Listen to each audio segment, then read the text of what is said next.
ও আমার কেরানীগঞ্জের বাবাজিরা রে,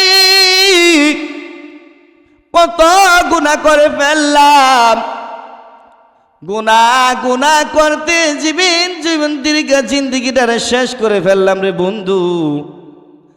হারাম টাকা পয়সা খাইলাম, হারাম পথে চলাফেরা করলাম, মিথ্যা কথা বললাম, ব্যভিচার করলাম,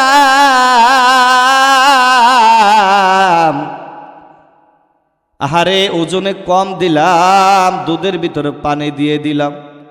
এই জিন্দেগি কিন্তু একদিন পার হয়ে যাবে। আজরাইল আলাইহিস সালাতু ওয়াস সালাম যখন চলে আসবে,